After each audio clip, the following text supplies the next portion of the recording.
Hi ஸ்லேட்ஸ்டிக் friends எல்லாருக்குமே ஒரு good news என்னென்னா நம்ம தெலுங்கானாவில் ரெண்டு மூணு ஸ்கூல் ஸ்டூடெண்ட்ஸ் எல்லாருமே சேர்ந்து ஆர்கானிக் வேல ஒரு நம்ம பல வருஷமாக பல நாட்களாக கேட்டுட்டு இருந்தோம்ல சாப்பிட்றதுக்கு ஸ்லேட் ஸ்டிக் கண்டுபிடிச்சா எப்படி இருக்கும், சாப்பிட்றதுக்கு சாப்பிட்டா ஒன்றும் ஆகாது அப்படின்ற ஸ்லேட் ஸ்டிக் கண்டுபிடிச்சா எப்படி இருக்கும் நம்ம நிறைய பேர் யோசிச்சிருப்போம்.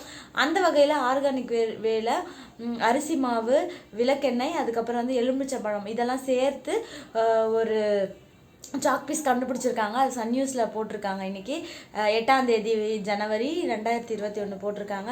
கண்டிப்பாக அந்த வீடியோவை நோக்கி ஓடுவோம், அந்த வீடியோவை தேடி அதுலேருந்து அவங்க எப்படிலாம் ட்ரை பண்ணியிருக்காங்க நம்மளும் ட்ரை பண்ணுவோம். ஸோ இந்த குட் நியூஸை ஃபஸ்ட் உங்கள்கிட்ட ஷேர் பண்ணலாம்னு சொல்லிட்டு தான் இந்த வீடியோ. ஸோ இது உங்களுக்கு பிடிச்சிருக்கு அப்படின்னு நினச்சிங்கன்னா நாங்கள் 4 பேர் நம்ம சேனலில் மறக்காமல் சப்ஸ்கிரைப் பண்ணிவிட்டு ஃப்ரெண்ட்ஸ் அண்ட் ஃபேமிலி கூட ஷேர் பண்ணிக்கோங்க. தேங்க்யூ.